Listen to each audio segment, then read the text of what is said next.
Do you want to discover the hidden talents of your students? Welcome to Professor Job's Learning Campus. This video is meant for teachers of engineering colleges who want to set stimulating questions for testing higher order thinking skills. Such questions are required for open book examinations and also for discovering the hidden creative potentials of the students. The video is a highly condensed version of 2 faculty training sessions conducted by me recently. It was for a faculty of a reputed engineering college in South India. I have tried to conserve the essence of the long 5-hour sessions in this short narration.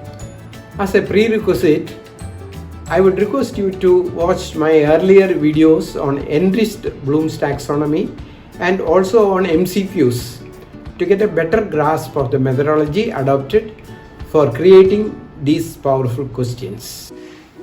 Then we proceed to list out 6 features of the powerful questions, starting with open-ended questions and then give examples for each type. In the last section, we give 6 types or categories of powerful questions, starting with exploration. Then, illustrative examples for each category is given. Powerful questions in open book evaluation have 2 purposes. The obvious one is to evaluate the knowledge level. The other hidden one and more noble reason is to help the students to learn new concepts and ideas by stimulating natural inquisitiveness. There are 3 guiding principles for framing these questions: epistemology, STEM, and T-learning.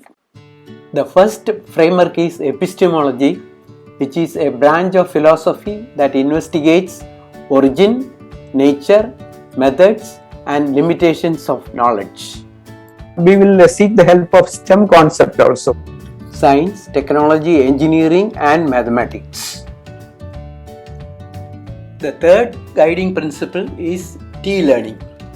It highlights the quantity and quality of the learning process. Knowing something about everything and everything about something. Knowing something about everything means the teacher have some idea about the other disciplines also. Knowing everything about something is your specialization. I'm using the T-learning concept because later when we discuss some of the questions, you may accuse me that you are going out of syllabus. I thought I will protect myself with the shield of T-learning so that I can cross certain disciplines and discuss about ideas in other disciplines also, because somehow an engineering college is structured in such a way that artificial barriers are created between disciplines. But you know that the life outside the college is totally different. And the powerful questions are trying to aim at what kind of knowledge will be helpful to you in a life outside the college. What is the difference between the life inside the college and life outside the college? In the college, they test you after teaching, isn't it? We test our students after teaching. But in our real life, they test you first and later we learn a lesson. So this is the major difference between life inside academics and life outside the academics. So how much we are able to bridge the gap between the two. So our powerful questions will somehow persuade you to move out of our artificial academic life inside the college and also see the world outside, the real life. That means we have to take up real world applications. So some of our questions will be real world applications. Open book examination is another area of our interest. So we will start initially with a brief look on some of the encouraging guidelines given by the local guardians of education. In India, the local guardians are UGC, IICT, and of course, the university to which you are affiliated. And since you are an autonomous college, you have got a lot of freedom to frame your own the content of the syllabus. That way you are blessed. Otherwise, if universities are forcing syllabus on you, you will say that I am helpless, I can't do anything on the content part of it. With this general introduction, we'll go ahead. There are different testing methods for formative and summative evaluations. Which method to choose to fulfill your learning objectives?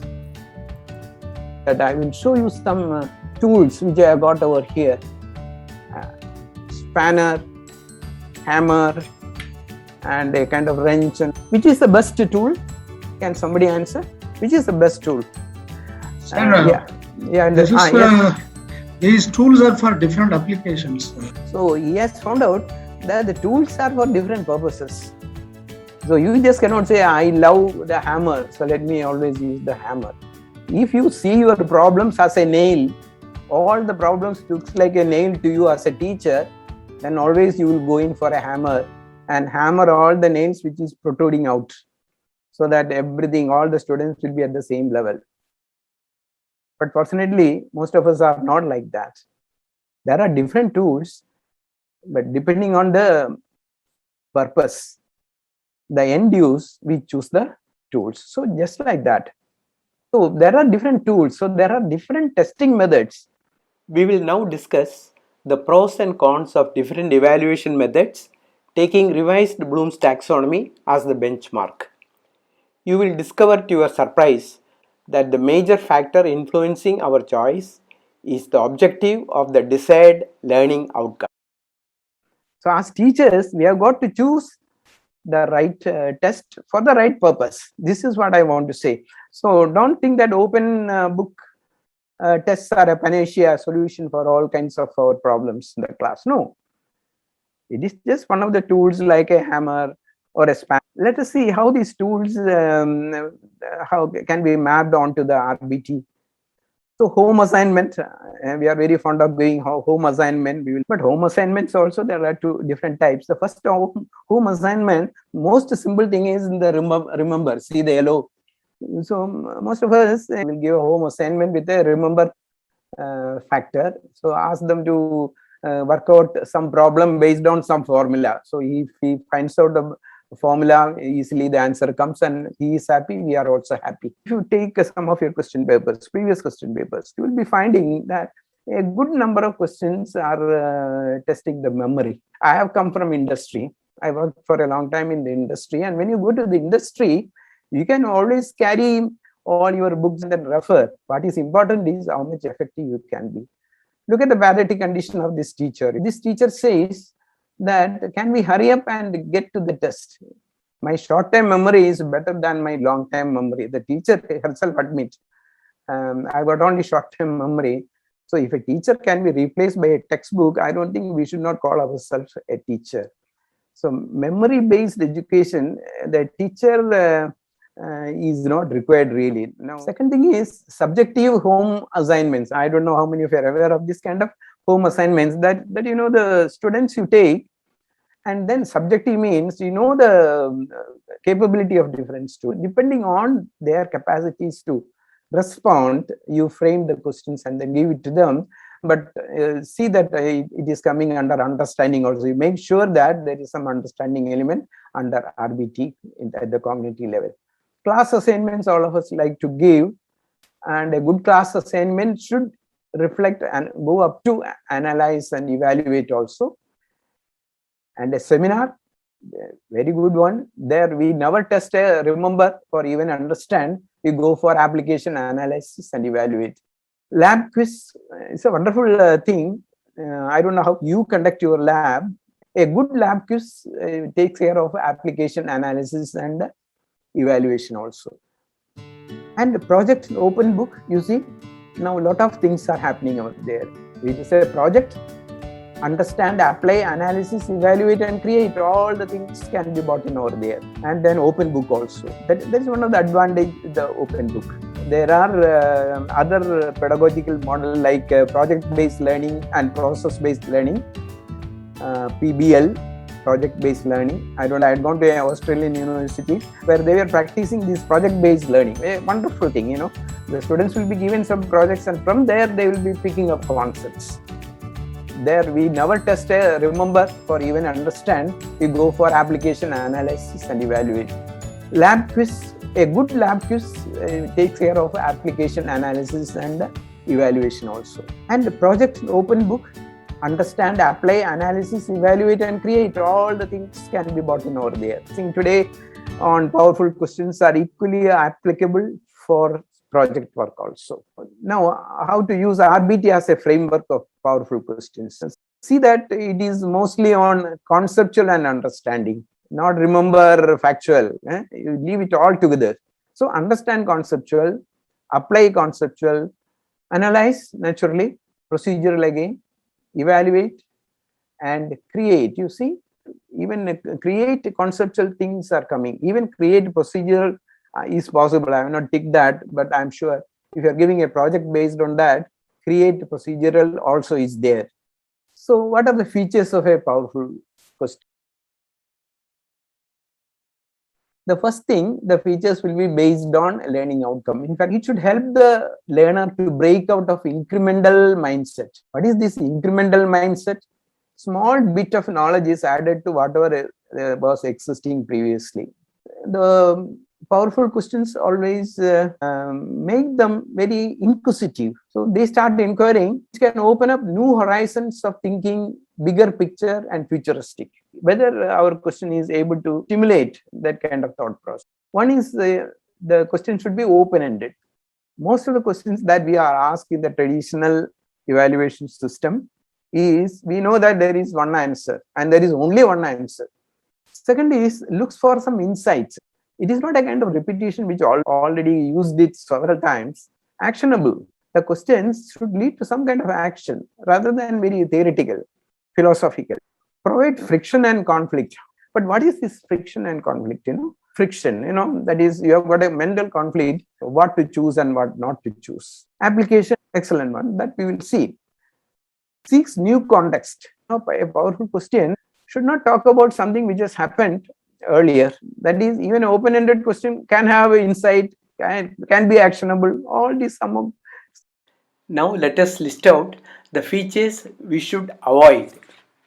Memorizing alone is not a powerful question. This is incremental ideas, like a ladder, slowly one by one is incremental. Earlier also we said that we have to take out of the incremental mindset. The next is a moonshot. Moonshot means, see, if NASA is sending a rocket to moon, all the engineers know that it has to precisely land at a particular location plus or minus 2 or 3 meters. A powerful question will not be like that. It is not targeted precisely. It can reach anywhere in the moon. In fact, mistakes are the best means of learning. It is not also a judgment. See, as teachers, we always think that we can judge our students. It cannot be a postmortem also. We will now present a few model questions for each of the 6 identified features. The first one is open-ended questions for which the expected answers do not have any defined boundaries. Now this is energy management. Will hydrogen replace fossil fuel in the near future? We have put as an open-ended question, because if it is a judgment, you will say yes or no. Oh, yes or no. So that is the judgment. You said you will avoid judgment. See, nowadays electric cars are there. Everybody thinks that is the solution. But is it a solution for energy? So as teachers, you just look at this problem. Somebody can say fossil fuel is the best. Somebody will say solar is the best. So alternatives are coming. But then it is easy to say that this is good, but you have got to substantiate it. Just see the hydrogen, whether it is going to be the driving force in the near future. In theory, hydrogen is the dream fuel. Absolutely no pollution. The end product is water. I'll just point out a few things just to enrich your answer. What is the scope of an open-ended question becoming a powerful question? Of course, US, when Donald Trump came, said the coal plants can be restarted so that electric power will become cheaper. And in India now we are struggling. Many of the states are not getting power because of coal shortage. More than 65% of our electricity is produced with coal. So there are certain other aspects, like economics. So decisions are made from many angles. That is why it is becoming open-ended. There are many other factors which affects the decision. When the propeller driven aeroplanes were just coming out in 1937, Germans made a very big hydrogen ship. It was filled with hydrogen, and when it tried to land, it burst out because there was some static electricity created a spark, and they burst into flames, and then so many people lost their lives. So people had a aversion or a kind of feeling against hydrogen, that hydrogen is very dangerous. And there are pros and cons. Here is, put up your argument for or against hydrogen and predict the future energy scenario by the end of this century. The answers would be different. So it is an open-ended one. I hope you will agree. What are the limitations? But normally an open-ended question should not be asked which exceeds 2 pages. Next one, looking for insight. You know what is an insight? Something which others failed to see, they have discovered. In fact, I have adapted this question from Callister's Material Science and Engineering. Why a monocrystal silicon is used for making computer chips? If it is treated as a powerful question, you will have to probe deep to the boundaries of the knowledge. For asking this question, modulus of elasticity of values of several metals, and it is given. Crystallographic orientation means when certain things solidify and become crystals, depending on the preferred direction of solidification, the properties, the mechanical properties can change. So it is given 100, 110, like that, 3 directions. And aluminium, you can see in 100 it is 63, in 111 direction it is 76. So much of difference, the modulus of elasticity. So the copper also almost 3 times it goes up. Iron also, the difference is almost double. Now, if this is presented to the students, and then we are asking them a related question, why crystal silicon is used for chip. But then any other insight why silicon is used as a chip? Maybe really some kind of insights are required. By the way, you must have noticed that we are using a lot of STEM in our questions. Write a short note not exceeding 1 page, how silicon wafer technologies are progressing to take care of the problem of anisotropy. Anisotropy means the properties are not same in all the directions. So apart from cheapness and that, there are factors like reducing anisotropy. You cannot totally prevent it. So now you are going into some other concepts which so far you are not aware. You are looking for some kind of insights. For the sake of those who wanted to climb further in the technology ladder, that is in PV technologies, which silicon is more efficient, mono or poly? That is in photovoltaic, solar cells which you are using also. It is very important that anisotropy is not there. Now, actionable. Problem of the digital world. Very, very simple problem only we are telling, which the student might have experienced. One day, as you open your bank account on your phone, you find that an amount of rupees 20,000 has disappeared from it without your knowledge. List out 3 possible reasons and the remedial action which you will like to take to get back your money. It's a down-to-earth question. This can happen anytime to you and me. So it is actionable. You just cannot say that I will refer a handbook and then give an answer. No, it is not possible. So ultimately, the area which is being probed is quite vast. What is the kind of action? You may report to the bank and then they will say helpless. Had you reported 15 minutes back, I would have done something. But why this kind of time limit?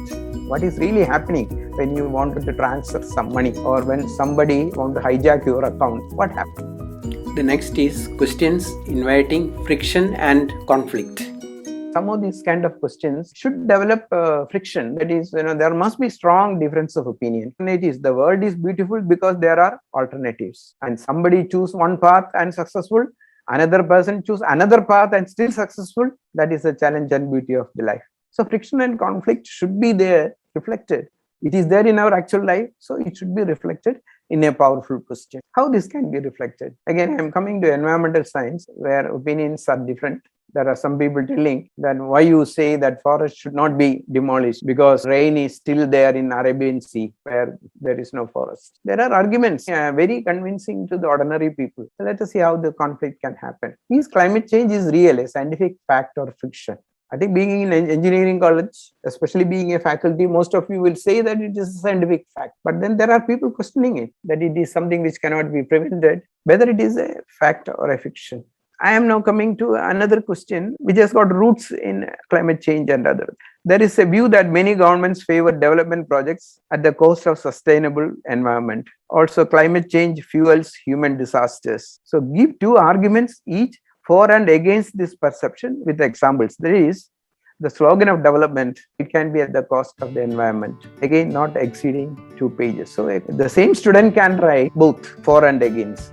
The fifth category is questions based on real-time applications.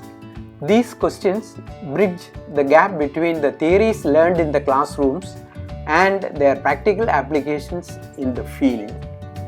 If you see the history of aviation, you will be finding that the Wright brothers took to air and then shown that some aircraft can be flown with a certain kind of engine. But at least in 1903 it happened. At that time it was all piston engine, that is reciprocating engine. People forget a person called Taylor, who was in charge of a workshop nearby, who helped the Wright brothers to find the right material for this kind of piston engine. Aluminium alloy, anything which you carry up in the air should be lighter. But now the story is different. Few planes are using reciprocating engines now because it is very slow. If it is very fast, it is going to be adiabatic. So somebody thought, why not we have a very fast machine? So the whole jet engine came, and the jet engine itself has gone through several changes. Those are the changes which is shown over there. The top one is turbojet. Actually, the whole engine works on the third law of Newton, that is action and reaction are equal and opposite. They thought in that equation, if velocity can be increased, also the thrust can be increased,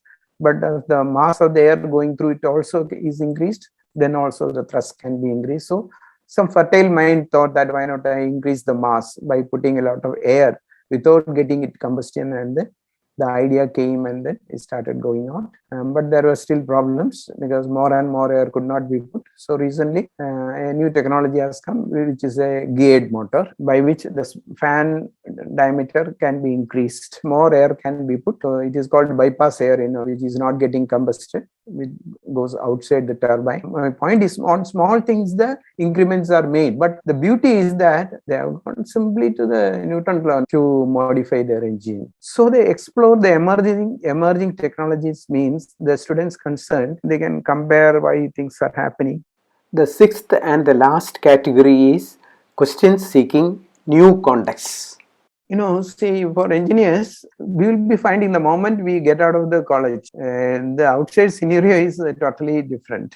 They are taught so many things in the class which is obsolete. Differently, when Edison started the first transmitting power, he used only DC as a power, and he fought for DC. When Tesla came up with the idea that AC can be used, this Edison, he actually tortured Tesla to such an extent. Edison wanted to protect his commercial venture of a DC transmission system, and he said AC is very, very dangerous. And the fight was going on for almost 10 to 15 years, and Edison won finally. That is the tragedy, and he established that DC is the best, and then Tesla became a pauper for reducing transmission losses, which is good, DC or AC. That is a very general question. Some of you can say it is DC, some of you may say it is AC. India's first multi-terminal link in Northeast is from Agra, HVDC link is the world's first 8,000 kV. Technical details. If you are asked to investigate the possibility of designing a transmission line in Northeast for transmitting 100 megawatt of power at a distance of 2,000 kilometers, will you choose AC or DC transmission? The answer need not be either yes or no. No, it should be supplemented with reasons. So the context is suddenly changing. 800 kV line, 2000 megawatt, two conductors. Even one conductor can do the job. Seawater outside is conductive, because it is salt is there. So you can use the water for the return. But overhead you require only 2. But AC requires 3 and sometimes even 4, because energy not spent is energy saved. So reducing transmission loss is one of the main aim for any engineering project. See, this is the actual things which I have taken from the net. Discuss the pros and cons of the choice, and then write down your reasons and if possible some costing. That was the question.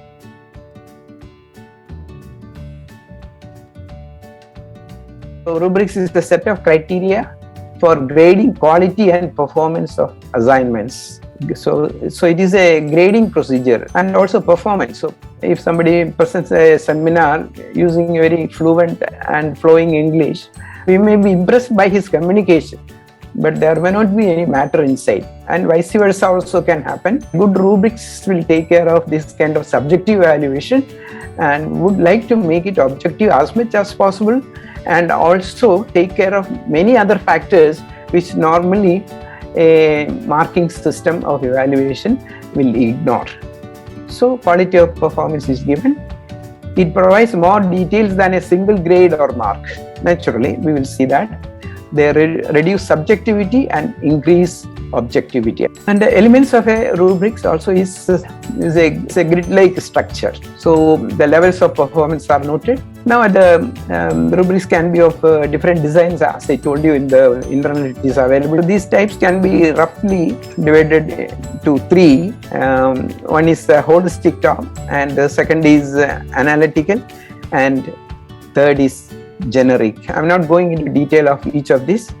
Those who are interested can have a look at the net to find out what are the real differences in this. Our first effort was to discover 6 features of an effective, powerful question.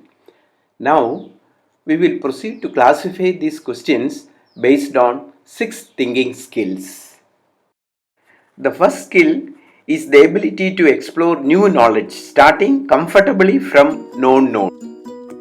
Remember my earlier presentation, so where we classified knowledge into 3: known knowns, known unknowns, and unknown unknowns.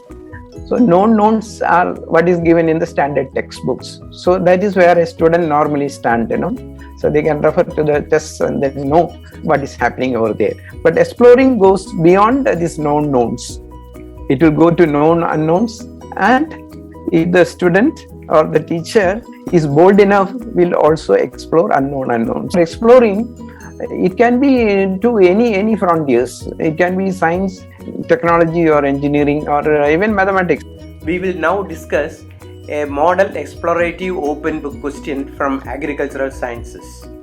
It probes the possibility of heralding another agricultural revolution. The idea is to make the present photosynthesis process of our staple food crops a bit more efficient.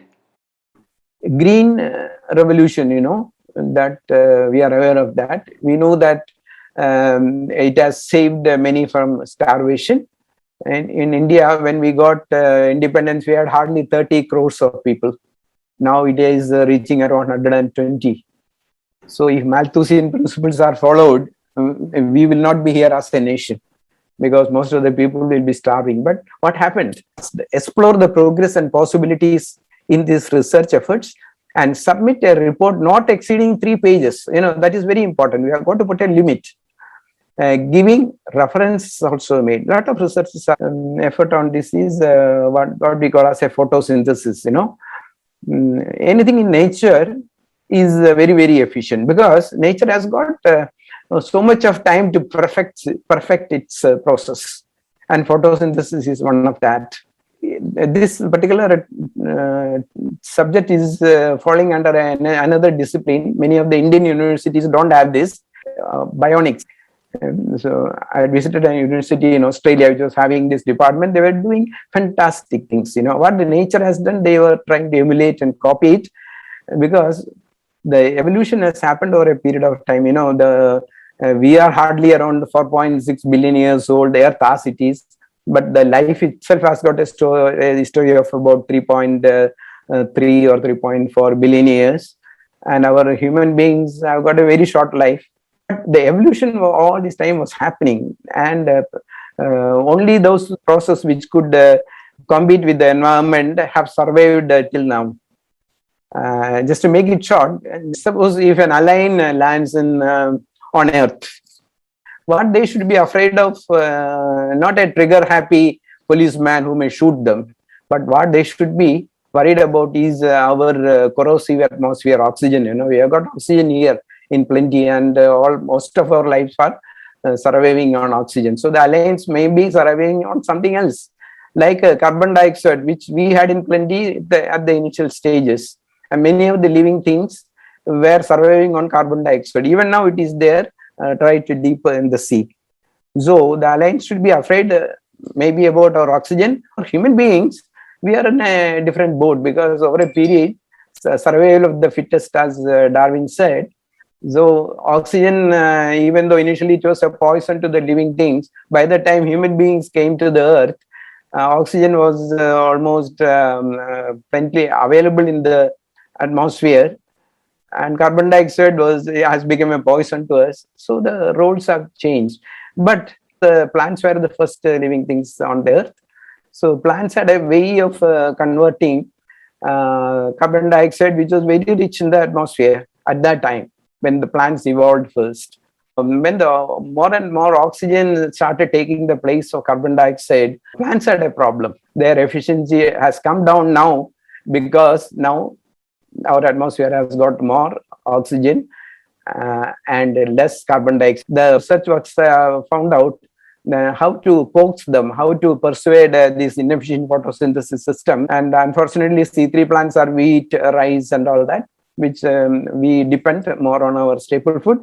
And if they are converted into C4 plants, then you will be finding suddenly we will be able to boost up our production of food. In the catalyst involved in is called some Rubisco, very inefficient. It falls in love with oxygen also, unfortunately, and do some reactions which are not of relevance in the present environment. So I've just given some technical details on photosynthesis and the difference between C3 and C4 plants. Those who are interested can go through it. The second thought process is reflecting. This involves recollecting and regrouping the scattered knowledge that we already possess, a sort of editing. So reflecting, as I told you, the relationship between cause and effect, like Sherlock Holmes stories, a murder has already happened, then the detective comes and then traces how it can happen. So I think an engineer's mind also should be like a detective mind. Something has happened and then we search for the reasons.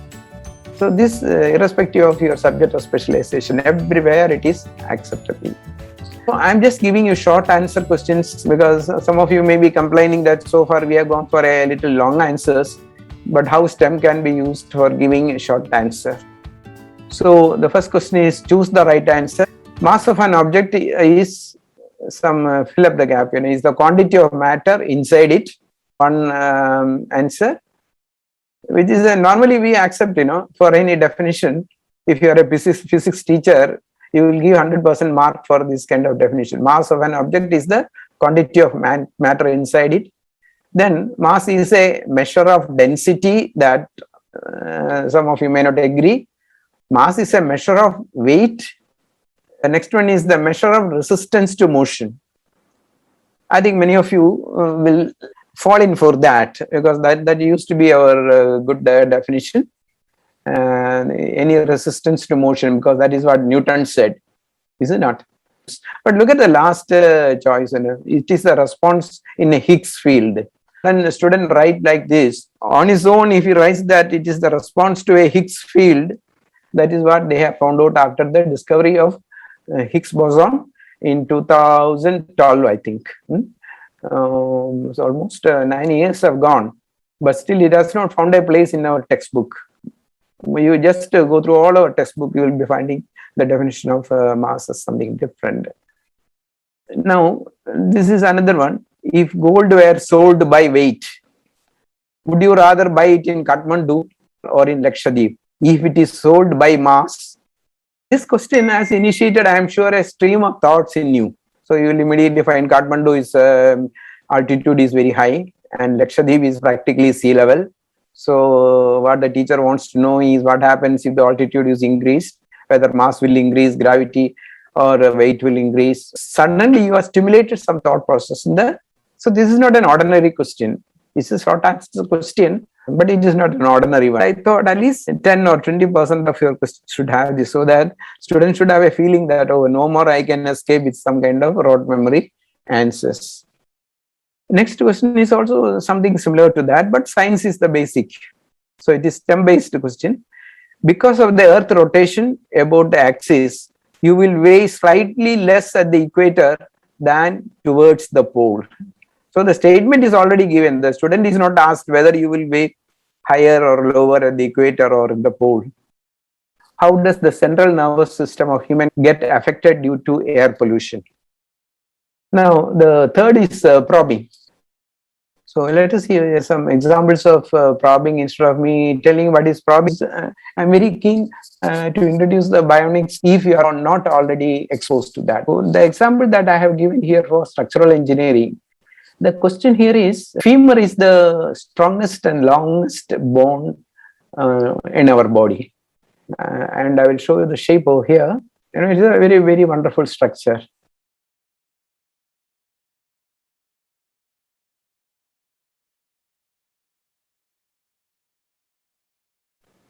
And both sides have got very unique shapes, very meticulously designed. I don't think we human beings will be able to design such a thing. So the poor femur has got to take care of even the person who is weighing 120 kg. And if he starts running, the shock load, everything is coming. So how it is designed, and the wonderful thing is that it is hollow. And through the hollow space also is not left idle, useless. Through that it carry on nerves and all that it getting carried. So very highly useful and effective sort of design. But why it is hollow? Now we will come to another design issue which we come in the structural engineering. As a structural engineering question, it can be put differently. Is a hollow tube or a solid shaft stronger for transmitting torque subject to bending stress? But the nature has shown that solid may not be that good. In fact, if we engineers design our human body, our bones itself may be weighing around 40 kg. So this is a question which is thrown at us. Assuming same weight and length in both cases, you know, that is very important. Here, another bionics part I am just bringing in, which is connected with this. You must have seen very long bamboo trees, very long, but they are segmented. I had a piece of, yeah, I will show you the next one. This is the way that a bamboo stems are made of, you know. But what is the beauty of a bamboo is, suppose a very big, very strong wind is coming, bamboo merely bends and then allow the winds to blow over. And after the winds have gone, it will again come back majestically to its old place. So it is so flexible, at the same time very strong. And what is the secret behind that? First is the hollow. It is hollow, and you will be finding that the L/D ratio is reduced by studs that has been put in between. So again, something which an engineer can learn from the nature, which is my bionics. Now, here I've just shown how the torque is getting transmitted, or whether the hollow shaft or a solid shaft, which is better to transmit torsions. And the next thing is connect. The earlier class I told you all theories and laws are made out of concepts which is put as a beads in a chain, organized in a particular manner. So unless this kind of connectivity is there, there is no meaning in knowledge. Islands of knowledge are of no use. I will show you a quote from Steve Jobs, and what he said is, creativity is nothing but ability to connect dots. Just see some of the dots, you know, meaningless. Some dots are there, just like our knowledge. What a creative person does, he just put some straight line into that and connect those dots due to experience. You connect the dots in appropriate manner, and then you suddenly find that a cat is emerging out of the dots. This is the useful knowledge. Rote memory will only bring out the straight lines. So our education system should be such a way that there must be incentives to connect dots. The type of test that you are envisaging, like a powerful questions or the open book questions, will somehow lead you towards connecting dots. So the teachers who really feel that they are responsible for the future of their students should concentrate a little bit on this aspect of the pedagogy, teaching learning process. Old generation, you know, maybe 2000 years or even before that, they connected the dots which you have seen in the sky. And this is the crab. Actually, astrology came first before astronomy, because astrology was easier for imagination. Astronomy required some mathematics. So with this background, let us go to this connect part of it. Computer science. Look at this question. You are in a reputed computer retail store, right? Inquiring about the latest arrivals of laptops, let us say. You overhear a customer asking the salesperson, what is the fastest computer in the store he can buy? And I have seen many of the salesperson are not well versed in any computer technology or anything. What his interest is to sell something which is very costly and profitable to the store. And you may also believe that he is an expert in that field, so that why not I take his advice. He replied, our fastest laptop is the Apple with its M1 chip. That is the latest one. That Apple has come out of depending on Intel chips. They claim they have now making their own chips suit their OS, and M1 chip is supposed to be very fast. Now Intel has also matched it, or they claim that they have overtaken the speed. Poor customer is likely to fall in for this kind of new numbers. See, CPU is there, a lot of specifications for that. There is cache, RAM, SD RAM is there, and you have got SATA, and you have got solid state devices for your memory. And first is economy, second is your need, whether you require graphic, are you watching films, or you want a simple laptop only to make your PPTs or store some data. So these are all very important things before he spend his money. So how you will advise if you are overhearing this? This is the question. For advising him, so we should have some idea about the computer architecture. The M1 chip, he is advising because of clock speed. So clock is the only criteria. Should the fellow go and buy this costly Apple M1 chip because of its high speed? Those who are in the computer field, they know that gone are the days when clock speed was the criteria for deciding the fastness of a computer. What would you say to help this customer? So should not exceed 1 page and should give reasons for your recommendations. So this will bring out the whole knowledge of the person regarding the computer performance or architecture, and even the programming to some extent, because OS is an important part of that. The next one is clarity. So here the question is, the spark plug in a petrol engine gives what energy? Activation energy, exothermic or endothermic? Actually, you have got to explain. Explain your answer. Otherwise, it will not become a OBE question. If the word explain is not there, and they will give a one-word answer and then they will escape. They may be right or wrong. Out of the three, they will just say one. But the answer only reveals whether they have really acquired the knowledge and activation. But here the issue that I want to talk to is about, there are a lot of other knowledge which we can acquire. Connecting, So for clarity purpose, if you really wanted activation as to be the right answer to be, then connected things we'll discuss in that. Now this is activation energy, okay. But if it is the diesel thing, there is no, diesel engines don't have a spark plug. See, clarification means, for clarity we will go a little more deep. So the basic issue is that actually, for any combustion, do you require activation? And if activation is required, some of the activation is required at low temperature, some requires very high temperature, and some do not require very high temperature at all. So such things is what we call as a catalyst, isn't it? So I'm not going to explain that. And here, question what I am asking is about a catalytic converter. What does really the catalyst do? What does platinum do over here as a catalyst? So the idea is that there is something called a catalyst which may be able to reduce the activation temperature to a very great extent. It is just like, trying to climb up a hill. But if somebody bore a tunnel through the hill, you don't have to climb up at all, so in between you just move over to the other side without much of an exhaustion and energy. So most of the catalysts are doing that kind of job. They don't participate in any chemical reaction, but they allow a smooth ride through a very lower energy peak. The graph shows how a catalyst, platinum or palladium in this case, reduces the activation energy. Obviously, a good answer requires such graphic explanations.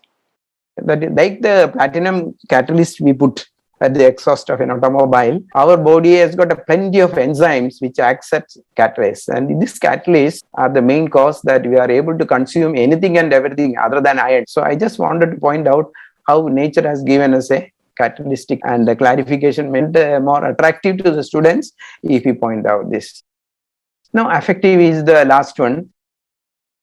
I told you earlier that mostly we teachers, we don't take into account the emotional part of the learning atmosphere. The ocean of emotions which is there in the souls of maybe 60 students in that class. So can we be unaware of that? We just cannot afford to do that. One necessity is that we should try to know the individual students personally so that we know their learning styles also. If it is not possible, at least as a group or some people, or at least when you enter the class, we should have a kind of emotional relationship with the students. In online class, that is one of the major defects. The affective part is ignored. The affective part also can be there as a part of testing, I'm telling. Naturally, it belongs to the metacognitive side. Questions involving attitude and feelings. Look at these questions. Many countries have passed laws legalizing or banning abortion. Bring out 3 strong arguments favoring or opposing abortion. So definitely you will have to take into consideration the culture of a society, the religion, the emotions, the feeling. So question looks very innocent. But if a student starts attending this question, he or she has got to consider the emotional feelings and the culture and other factors which will decide. If you have got any questions to ask, kindly ask now. I hope the methodologies outlined will enable the faculty to create powerful questions which can be used for open book tests and also end semester questions. This will be useful for evaluation of the higher order thinking skills of the students.